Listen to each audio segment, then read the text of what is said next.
you know that one of the top 3 reasons why people fail the real estate exam is insufficient vocabulary?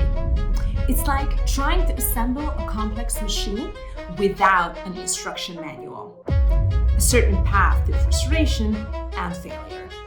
Don't let that happen to you. This video guide is your ultimate resource, bridging the gap in the real estate exam prep.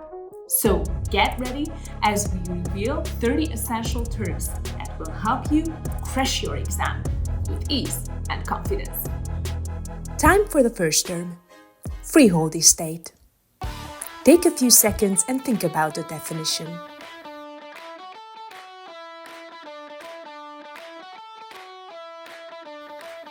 A freehold estate is like owning a property outright, forever.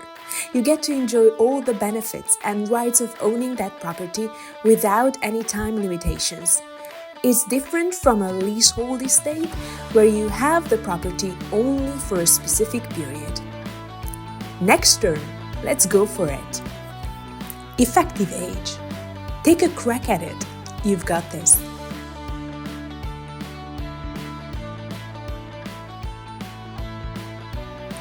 Effective age is all about how old a property seems, not its actual age. It's determined by things like its condition and how much it's been used. Appraisers consider effective age when figuring out the fair market value of a property, making it a crucial appraisal concept.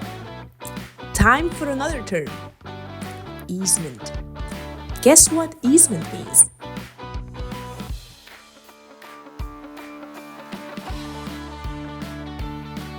An easement is like having a golden ticket to use someone else's land for a specific reason. For instance, driving through their property to reach yours. Think of it as a friendly agreement between neighbors that lets you legally use a part of their land without owning it. Let's jump to the next one. Easement by necessity.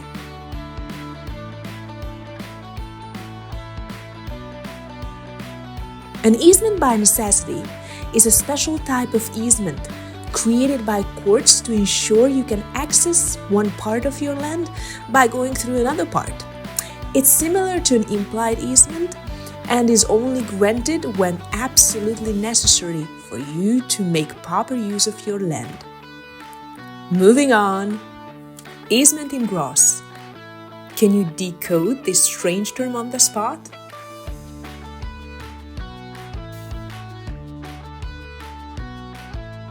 An easement in gross is a unique type of easement that's tied to a person or entity, not a specific property. It gives an individual the right to use the land, but it doesn't stick around if the property is sold. Unlike regular easements that stay with the land, an easement in gross is all about who gets to use it. Another one is on the horizon, dominant estate. 3, 2, 1, go!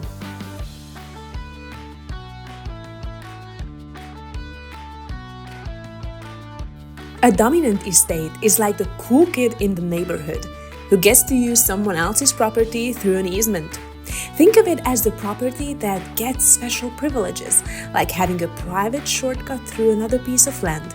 It's the one that benefits from the easement. Next term, let's get it. Appraisal.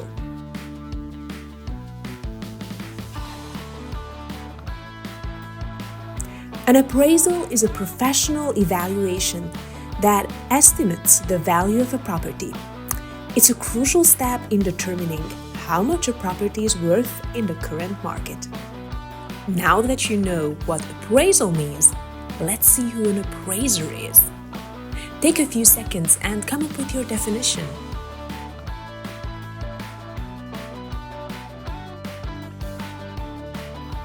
An appraiser is like a detective for property values. With their expertise and license, they can accurately assess a property's worth and report their findings. Alright, what's next on the term train? Cost approach. The cost approach is an appraisal method that's all about figuring out how much it would cost to replace a property. It's like estimating the price of a puzzle. You consider the value of the land, aka the puzzle's frame, and the construction cost, aka the puzzle's pieces. Then subtract the depreciation, aka wear and tear. For example, if a house is built for $200,000 on a $50,000 lot, the cost approach would value it around $250,000 minus any depreciation. You got this. Unleash your inner definition guru. Appraisal Contingency.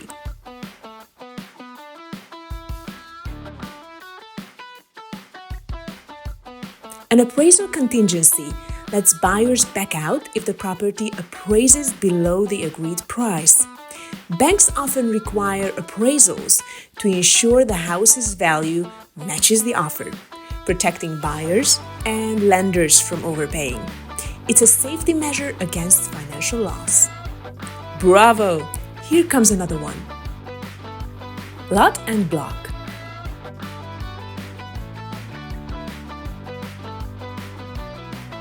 Lot and block is an appraisal method used in densely populated areas like cities and suburbs. It involves taking a large, already surveyed tract of land and dividing it into smaller lots. A map is then created to outline the smaller lots within the larger area. Think of it as creating a smaller puzzle from a bigger one, making it easier to organize and value each piece of land. Quick, think on your feet. The next term is offer.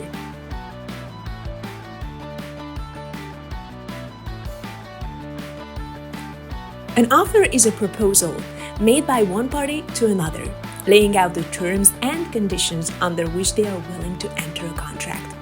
It's like extending a hand for a handshake, but with a bit more paperwork involved. Counteroffer. Take a moment. Can you nail this definition?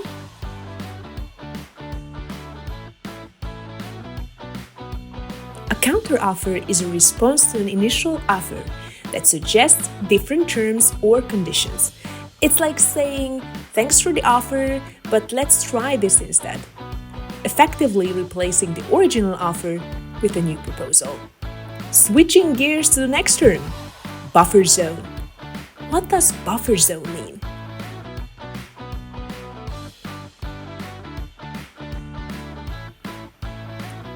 A buffer zone is a land area between two different use districts, like parks or highways. Its purpose is to create a smooth transition between zones, making it easier to go from one area to another. Moving on to air rights. Put your rational hat on. What are the air rights?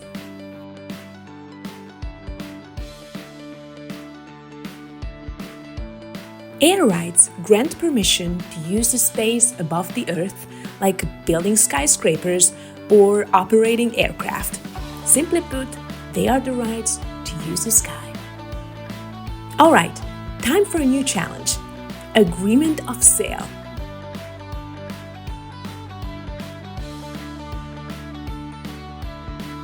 An agreement of sale is a document that outlines the terms and conditions under which a buyer agrees to purchase a property and the seller agrees to sell it. On to the next term, acceptance. Think you know it? Give it a shot.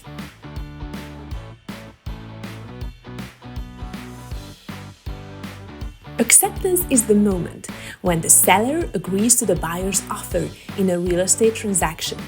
Once accepted, the offer transforms into a binding contract, sealing the deal between both parties.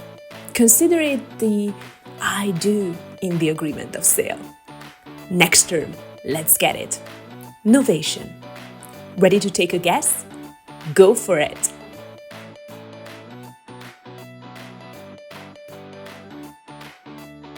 Novation is the process of ending an existing contract and creating a new one in its place. This legal procedure transfers all the contract's benefits and responsibilities from the original parties to the new ones. For example, if a tenant finds someone to take over their lease, Novation can be used to transfer the lease obligations to the new tenant. Think of it as a contract makeover, maintaining the original essence while introducing new participants. Leaseback. Brace yourself. It's a term-defining moment.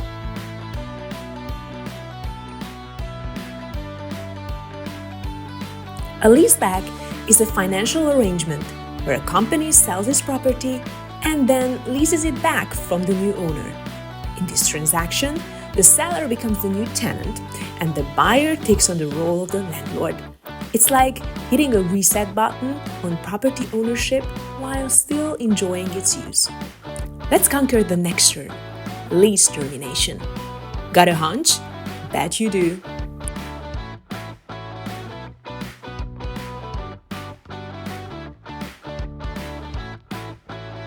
Lease termination happens when either the landlord or tenant decides to end the rental agreement before its original end date.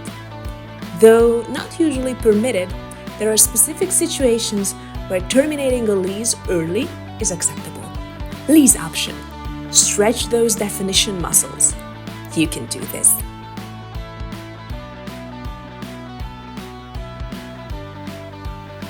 A lease option or rent-to-own agreement is perfect for tenants who dream of owning the property they are renting. This agreement allows renters to purchase the property after a predetermined rental period, combining the benefits of renting and owning into one attractive package.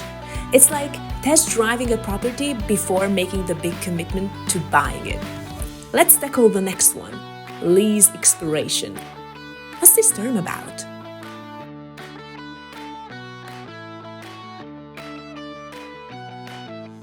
Lease expiration marks the end of the rental agreement's lifespan, signaling the termination of the contractual bond between landlord and tenant.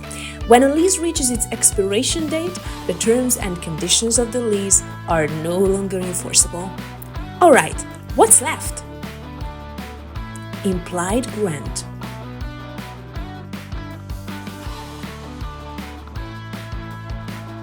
Implied grants are like unspoken agreements that create easements based on circumstances or behavior. For instance, when you sell a house, in your backyard, it is implied that the buyer will need to use your driveway or access road to reach the road since both properties were in common ownership. Implied contract. Let's see what implied contract means.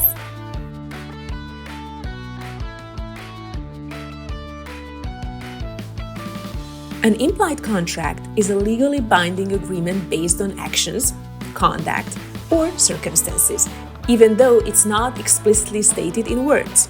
It carries the same weight as a written or verbal contract, but relies on unspoken understanding. For instance, if you regularly pay a neighbor to mow your lawn without a formal agreement, that's an implied contract in action. In a similar scenario, when a tenant pays rent monthly without a formal written lease, it suggests that they may have an implied month-to-month lease with the landlord. Next term, let's go. Fixture. Put on your thinking caps. What's fixture about?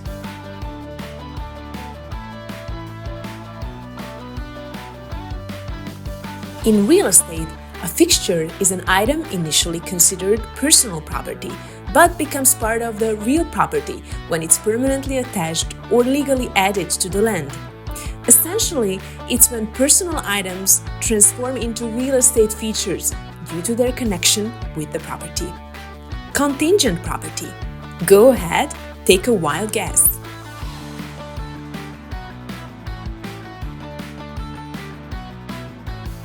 A contingent property refers to a real estate transaction where an offer has been accepted, but the deal relies on one or more specific conditions being fulfilled before the sale can be completed.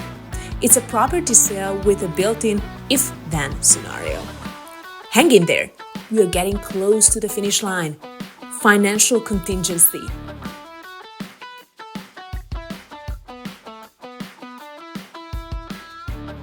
A financial contingency is a safeguard in a real estate contract, allowing buyers to withdraw from a property sale if their loan application doesn't go as planned.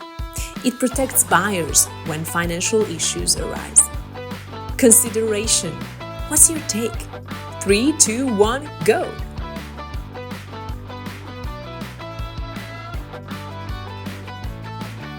Consideration is the valuable item or service exchanged between parties in a contract, ensuring mutual benefit and serving as a key component of a legally binding agreement. It's the give and take in a contract. Blockbusting. Think fast. What blockbusting is?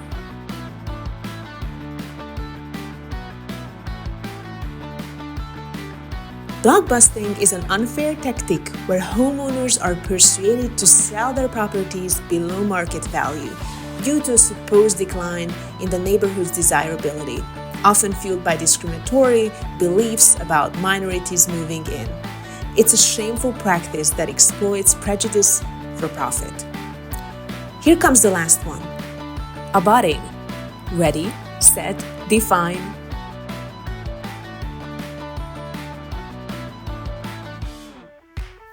Abutting refers to properties or land areas that share a boundary, making them neighbors in the world of real estate. In simple terms, it's about being side by side. As you've mastered terms 91 to 120, you might feel like a real estate vocabulary superhero. And with these 30 terms under your belt, you made significant progress. But is it enough to excel in the exam? Absolutely not. While you've made significant progress, another round of these must-know terms still awaits. Don't risk leaving any stone unturned. Our next video is your guide, is your key to unlocking even more must-know terms to ensure you are 100% ready for your big exam day.